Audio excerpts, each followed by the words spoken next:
Now, in May of this year, the AUA changed their guidelines with all the information that had come out from the various government sources and studies and everything.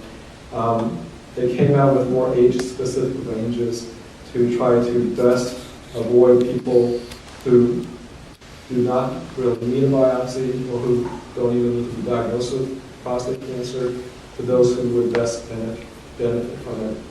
And basically, the highlights of the guidelines are that men under the age of 40, it's so rare that it probably does no good to do a PSA screening. You're just not going to find prostate cancer in that age range. Men from 40 to 54 years old, there's no need for routine screening in the man with average risk. However, the African American man or the man who has strong family history of prostate cancer may benefit from screening, and you should have an individualized discussion about the pros and cons of testing by way of PSA testing and rectal examination with the physician. The group that seems to benefit most from prostate cancer screening is between 55 and 69 years old.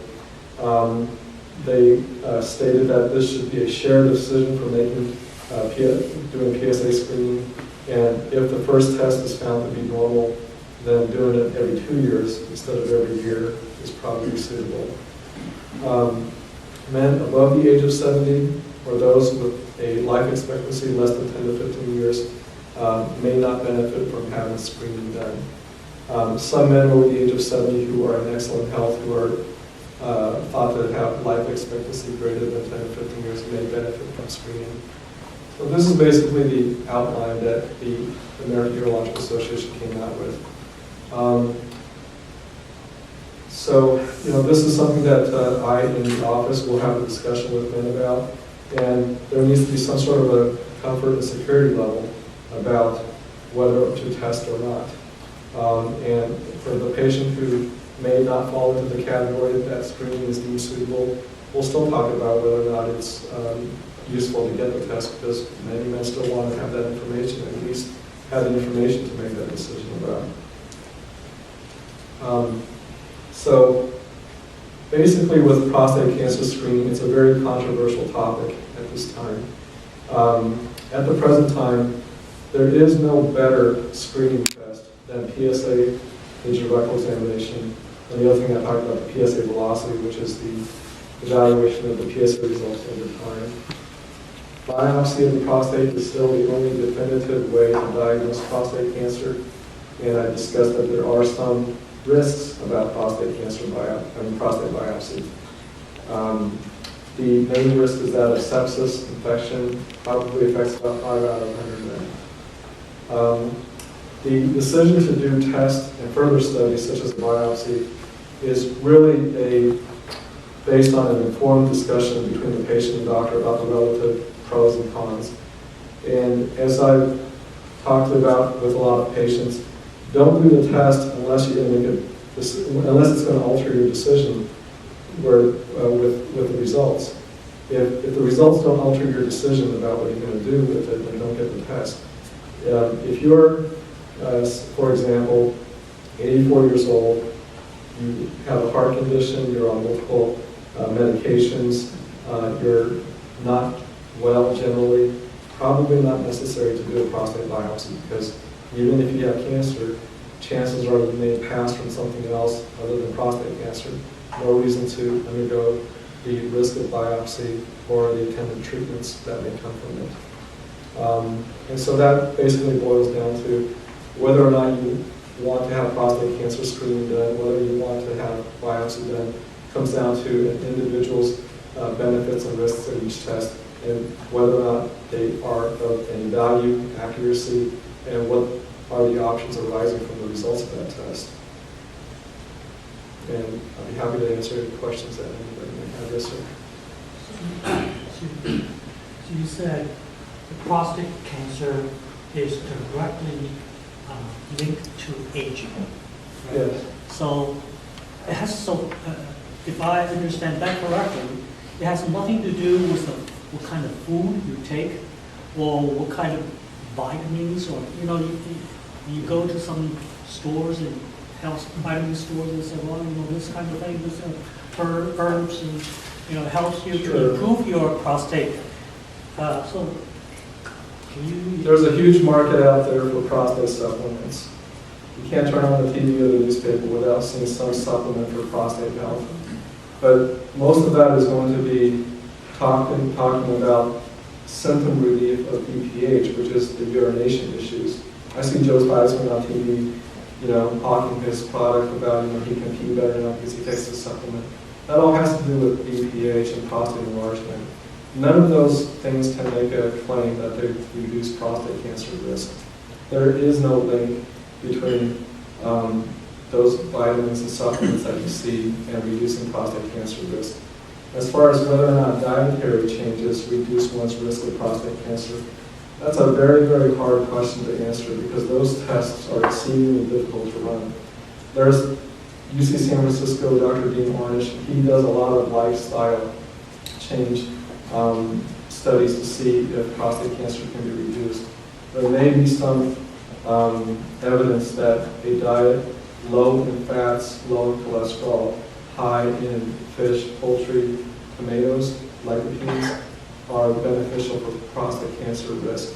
But I don't think anybody can make a statement about what percentage decrease does that give you in terms of preventing prostate cancer. Prostate cancer, the main risk factor seems to be genetics. That's something we can't change. And that bears out in the strong family correlation with prostate cancer and the racial differences in prostate cancer incidence.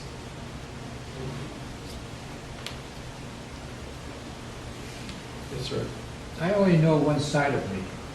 Yeah. So would it benefit me, and that's my father's side, would it benefit me to go and get one because of the unknown to me about what was carried in his family? Are you saying would it benefit you to have a test? Yeah. In that respect. Yeah, I think that just having the test on itself is not harmful. It gives you a piece of information that you can have an educated discussion about.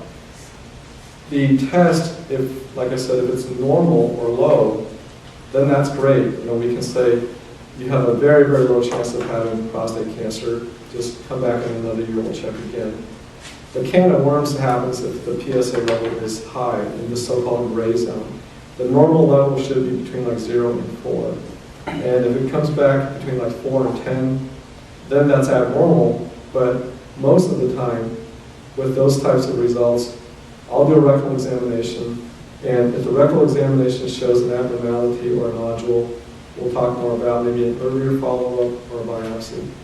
But if the sole abnormality is just that the PSA is a little bit high and there is no nodule on rectal examination, then I usually tell men these things, even in the worst case scenario, if you have prostate cancer, they're not very fast growing. You don't need to take a biopsy step at this time. Come back in 3 to 6 months, we'll check the PSA again. And if the PSA is found to be steadily rising, then do a biopsy at that time. That's what I usually do.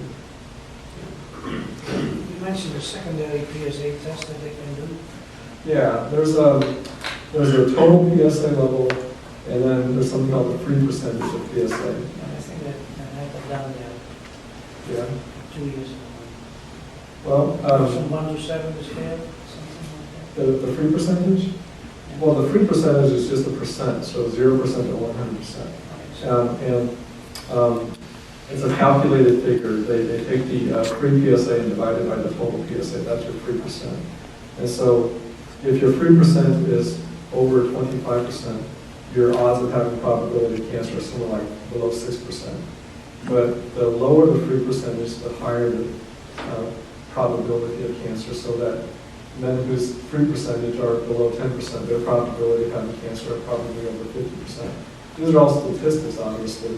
And sometimes if you already have a previous number from like 2 years ago, it's very helpful to have a current number to compare. And a word about comparisons with PSA. So I mentioned that PSA velocity is very important, where you compare one number 1 year ago to, or 5 years ago to 1 year ago, whatever. it's very important to have the PSA test from the same laboratory using the same technique. That's a key point. We have a lot of different labs running PSA tests. They each use a slightly different technique. And so if you have 5 different PSAs from 5 different laboratories, it's very hard to compare one to the other. You kind of get a general idea, but it's not comparing apples to apples when that happens. And even when you have the PSA test done in the same laboratory, sometimes there's about 3 different ways to order that test. And so it's just important to know and to ask your physician to make sure that the PSA test being ordered is the same technique as the ones that have been done before. Choke out cancer.